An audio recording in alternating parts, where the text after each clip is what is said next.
جہاں خانہ جنگی اور غارت گری کا بازار گرم ہے اور تاریخ بتاتی ہے کہ موجودہ وقت میں جس طرح سے تصادم کا بول بالا ہے، تنازعات سر چڑھ کر بول رہے ہیں، 1945 کے بعد پہلی بار اس سطح کے عالمی جنگی بحران کو دنیا جھیل رہی ہے۔ مقامی اور عالمی تنازعات کی بات ہو یا پھر سیاسی اختلافات اور حکومتی بغاوت، الغرض ہر سطح پر تصادم کی کیفیت بیشتر ممالک میں دیکھنے کو مل رہی ہے، اور سب سے زیادہ یمن سے ہوتے ہوئے تصادم کی لہر جنوبی سوڈان، ایتھوپیا، کانگو، افغانستان اور وینزویلا کے ساتھ ساتھ میانمار تک پہنچتی نظر آ رہی ہے۔ سری لنکا کی کہانی آپ کے سامنے ہے۔ دنیا بھر میں چل رہی اسی جنگی بحران کے نتیجے میں آج 82 ملین سے زیادہ لوگ اپنے گھروں سے دور، اپنے وطن سے کوسوں دور پناہ گاہوں میں رہنے پر مجبور ہیں، اور یہاں کس طرح کا کھیل ہوتا ہے ہر کسی کے علم میں۔ لیکن سال 2022 میں جس جنگ نے پوری دنیا کو گیس اور تیل کے آنسو رلایا ہے وہ روس اور یوکرین کی جنگ ہے۔ اس جنگ کو قریب 1 سال پورے ہونے میں 1.5 ماہ باقی ہے، لیکن ان 250 دنوں میں جو سب سے بڑی حصولیابی ہے اسے ہم خون کہتے ہیں، اس کو ہم موت کہتے ہیں، اس کو ہم ناحق قتل و غارت گری کہتے ہیں۔ اس کے علاوہ روس یوکرین کی جنگ کی بڑی حصولیابی کچھ بھی نہیں۔ عالمی سیاست اور منافقت نے ہمیشہ معصوموں کو بلی کا بکرا بنایا ہے۔ روس یوکرین کی جنگ میں بھی عالمی سرماؤں نے کچھ ایسا ہی کیا۔ یوکرین کو پہلے نیٹو کی رکنیت کے لیے اکسایا، ماحول بنایا اور پیچھے سے جنگ میں دھکیل دیا۔ یوکرین کا ڈرامائی صدر شاید ریئل اور ریل لائف کے فرق سے بہت زیادہ آگاہ نہیں تھا۔ امریکہ اور یورپ کے بہکاوے میں آ کر نیٹو کا رکن بننے کی ضد پکڑ لی۔ نیٹو نے بھی خواب دکھانا شروع کر دیا۔ ایسے میں روس کے دروازے تک امریکہ اور نیٹو کی فوج پہنچ جائے یہ روس کے لیے بھی خطرہ تھا۔ اس لیے اس سے پہلے کہ یوکرین نیٹو کا ممبر بنتا، روس نے چڑھائی شروع کر دی اور گزشتہ 8-10 مہینوں میں پورے یوکرین کو تباہ و برباد کر دیا۔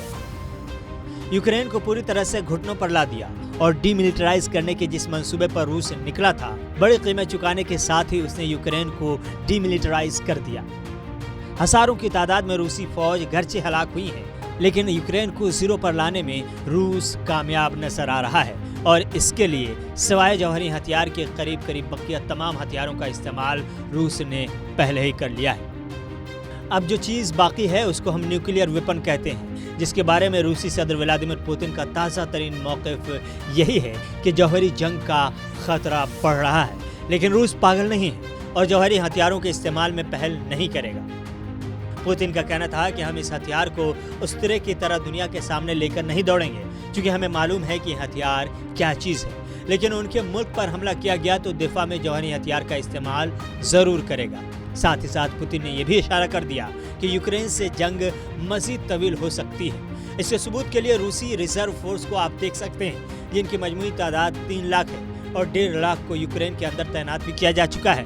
البتہ 1.5 لاکھ کی ٹریننگ چل رہی ہے۔ ایسے میں امن کے خواہاں ممالک اور عالمی تنظیموں کا رول بھی سوالوں کے گھیرے میں ہے، جس کی سب سے بڑی ذمہ داری اس جنگ کو قبل از وقت رکوانے کی تھی۔ لیکن یہ سارے نام نہاد امن پسند ممالک بجائے جنگ میں رکاوٹ بننے کے 2 حصوں میں تقسیم ہوئے۔ ایک حصہ یوکرین کی ہمدردی کا دم بھرنے لگا تو دوسرا روس کے پیچھے کھڑا ہو گیا۔ امریکہ کی ایک بری اور پرانی عادت یہ رہی ہے کہ جنگ کہیں بھی ہو وہ اپنا فائدہ بڑے پیمانے پر ضرور حاصل کرتا ہے۔ روس یوکرین کی جنگ میں سب سے زیادہ ہتھیار کسی ملک نے فروخت کیا ہے تو وہ امریکہ ہے۔ یوکرین کو قرض کے بوجھ تلے جس ملک نے سب سے زیادہ دبایا ہے تو وہ امریکہ ہے، اور یوکرین کو جنگ کی آگ میں اگر کسی ملک نے دھکیلا ہے تو وہ بھی امریکہ ہی ہے۔ آج امریکہ، برطانیہ، یورپ اور جاپان سمیت کئی ممالک یوکرین کو بلی کا بکرا بنا کر اپنا الو سیدھا کر رہے ہیں، اور یوکرین ہر روز تباہی کے الگ الگ نشانات دیکھ رہا ہے۔ یوکرینی صدر اپنے ملک اور عوام پر اپنی انا اور اسٹارڈم کو ترجیح دے رہا ہے۔ نتیجہ آپ کے سامنے ہے۔ آج یوکرین کا شاید ہی کوئی ایسا قصبہ ہو جو فوج اور معصوموں کے خون سے لال نہ ہو، اور یوکرین کا شاید ہی کوئی ایسا علاقہ آپ کو نظر آئے گا جہاں دھماکوں کے نشانات نہ ہوں۔ ہزاروں کی تعداد میں دونوں ملکوں کی فوج بے وقت ماری جا چکی ہے۔ لاکھوں کی تعداد میں لوگ یوکرین سے دوسرے ملک میں پناہ حاصل کر چکے ہیں، اور سینکڑوں ایسے یوکرینی شہری کا خون مہینہ 2 مہینہ میں بہتا چلا جا رہا ہے، جن کا اس پورے ایپیسوڈ میں کہیں بھی کوئی لینا دینا نہیں اور کوئی قصور بھی نہیں۔ ہزاروں ہلاکتوں کے بعد عالم یہ ہے کہ اس جنگ میں روز بروز خطرہ بڑھتا چلا جا رہا ہے۔ اور شاید اسی خطرے کو بھانپتے ہوئے نیٹو چیف نے دنیا کو پہلے ہی متنبع کر دیا ہے۔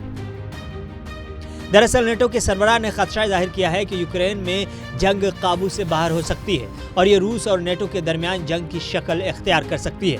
نیٹو کے سیکریٹری جنرل اسٹولٹنبرگ نے اپنے حالیہ انٹرویو میں بتایا ہے کہ اگر چیزیں غلط ہوتی ہیں تو بھیانک حد تک غلط ہو سکتی ہیں اور یوکرین میں ایک خوفناک جنگ بھی۔ یہ ایک ایسی جنگ بھی ہے جو ایک مکمل جنگ بن سکتی ہے جو نیٹو اور روس کے درمیان ایک بڑی جنگ میں پھیل جائے گی۔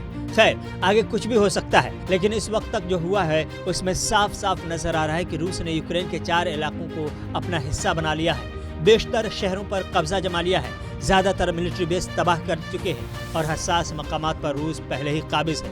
لیکن امریکہ، برطانیہ، یورپ جیسے نام نہاد ہمدرد ممالک یوکرین کو وقفے سے ہتھیار کا تحفہ بھیج کر روس کے خلاف جنگ کو مزید ہوا دینے میں بھرپور مدد کر رہے ہیں، اور یوکرین بھی ہتھیار ملتے ہی سر اٹھا لیتا ہے اور مزید تباہی کے ساتھ عالمی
صرف خاموشی ہوگی، کیونکہ ان عالمی منافقوں کے پاس جواب ہی نہیں ہے۔ اور یہ صرف ایک چیپٹر یوکرین اور روس کی جنگ کا ہے، لیکن روس اور یوکرین کی جنگ سے الگ ایک پوری دنیا ہے جہاں خانہ جنگی ہے اور ہر دم موت کا ننگا ناچ ہے، چاہے وہ یمن میں ہو، چاہے وہ عراق میں ہو، چاہے وہ ایران میں ہو یا پھر سوڈان میں۔